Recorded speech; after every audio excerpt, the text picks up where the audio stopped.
امیر اہل سنت دامت برکاتہم العالیہ کا ایک علم دین سے بھرپور الحمدللہ سے وجہ ایک پیکیج ہے حاجتوں کے پورا ہونے کے حوالے سے نا، کہ بہت سے لوگوں کی ہوتی ہے جائز حاجات، ہر ایک کی جائز حاجتیں ہوا کرتی ہیں، کسی کی دینی دنیاوی اپنے گھریلو حوالے سے کاروباری حوالے سے ہر ایک کی اپنی حاجات ہوا کرتی ہیں۔ حاجتیں کیسے پوری ہوں، کیا عمل کیا جائے اور کون سا ایسا وظیفہ کیا جائے کہ حاجتیں پوری ہوتی چلی جائیں، آئیے دیکھتے ہیں امیر اہل سنت دامت برکاتہم العالیہ کا پیکیج۔ جی چلائیے۔ سوال یہ تھا کہ ایک بار آپ نے مدنی مذاکرے میں خصوصی میں مدینہ شریف کی گلی کا واقعہ بیان کیا کہ وہاں کسی حاجی صاحب نے آپ کو قلت حیلتی انت وسیلتی ادرکنی یا رسول اللہ، یا شاید آپ نے کہا اغثنی یا رسول اللہ، تو دونوں میں سے کیا تھا؟ اس پر کنفیوژن تھا، اگر آپ وہ ارشاد فرما دیں۔ حضرت مولانا جمیل احمد صاحب نعیمی رحمۃ اللہ علیہ، اصل واقعہ یوں تھا کہ میں عمرے پہ جا کے رک گیا تھا شوال میں، تو اب حج کے لیے اعلان ہوا کہ حج کا تناظر جو بھر دے تو بھلے حج کر لے، یہ قانونی طور پر حج کر لے۔ تو میں نے سیدی قطب مدینہ سے عرض کیا کہ میں کیا کروں، دوستوں کا تو یہی تھا کہ کوئی پوچھتا نہیں ہے، بولتا نہیں ہے۔ خیر سیدی قطب مدینہ نے فرمایا کہ غیر قانونی نہیں کرنا ہے، قانونی حج کریں۔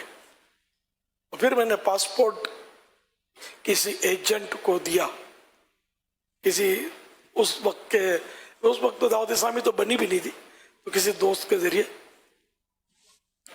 اب وہ ایجنٹ نے جدہ شریف بھیج دیا پاسپورٹ۔ اب میں بغیر پاسپورٹ کے گھوم رہا ہوں، پاسپورٹ ہے نہیں میرے پاس، دن بھی نکل گئے، کئی دن ہو گئے، شاید ایسا کچھ ہوا۔ اب مجھے تھوڑا تشویش ہو رہی تھی،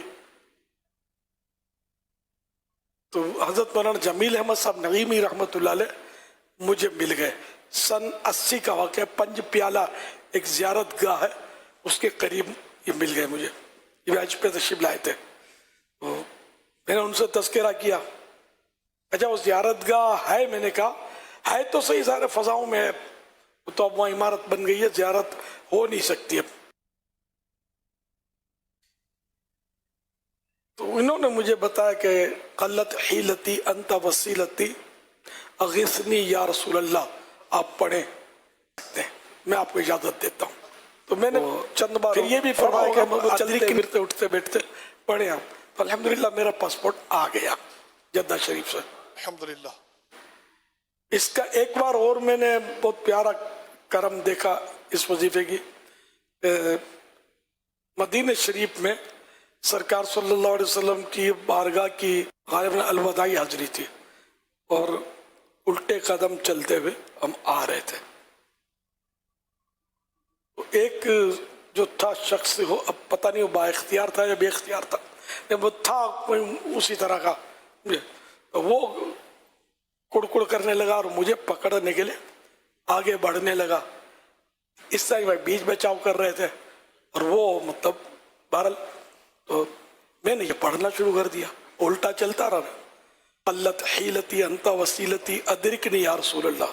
تو مجھے یقین نہیں آتا کہ وہ بازی ایسی پلٹی کہ وہ یوں ہاتھ باندھ کے کھڑا ہو گیا۔ اللہ، یہ بالکل آنکھوں دیکھا اس ورد کا میں نے ایک کرشمہ دیکھا، برکت دیکھی، کہاں وہ مجھے پکڑنے کے لیے بڑھتا تھا، کہاں یہ ہاتھ باندھ کے کھڑے کھڑے دیکھنے لگا، الحمدللہ۔ اور الحمدللہ میں اپنے حساب سے الٹا چلتا ہوا۔ یہ ورد بہت اچھا ہے حاجت براری کے لیے، تو بے شمار بار پڑھنا ہوتا ہے، وضو نہ ہو تب بھی پڑھ سکتے ہیں۔ قلت حیلتی انت وسیلتی ادرکنی یا رسول اللہ، یہ اغثنی یا رسول اللہ۔ اغثنی کا تلفظ ذرا مشکل ہے، اس لیے میں ادرکنی عام طور پہ بتاتا ہوں، یہ آسان ہے، دونوں میں جو بھی پڑھے۔ صلو علی الحبیب صلی اللہ علی محمد اللہ تعالیٰ علیہ وآلہ وسلم۔ جائز مقاصد میں کامیابی کے لیے، حاجتوں کے پورا ہونے کے لیے زبردست وظیفہ، بہترین وظیفہ یہ الحمدللہ سے وجل امیر اہل سنت دامت برکاتہم العالیہ نے عطا فرمایا ہے۔ تو ہمارے ناظرین، تمام ہی ناظرین یہ وظیفہ پڑھ سکتے ہیں، الحمدللہ سے وجل اس کی برکتیں بھی ملیں گی، اور الحمدللہ سے وجل حاجتیں بھی پوری ہوتی چلی جائیں گی. کوئی وقت خاص نہیں ہے، جب چاہیں جس وقت چاہیں جتنا چاہیں یہ وظیفہ اپنی زبان پر جاری رکھیں اور پیارے آقا صلی اللہ تعالیٰ علیہ وآلہ وسلم کی بارگاہ میں استغاثہ پیش کرتے رہیں، عرض کرتے رہیں قلت حیلتی انت وسیلتی ادرکنی یا رسول اللہ صلی اللہ تعالیٰ علیہ وآلہ وسلم. انشاءاللہ الکریم اللہ کی رحمت سے کرم ہوگا اور کام بنتے چلے جائیں گے انشاءاللہ.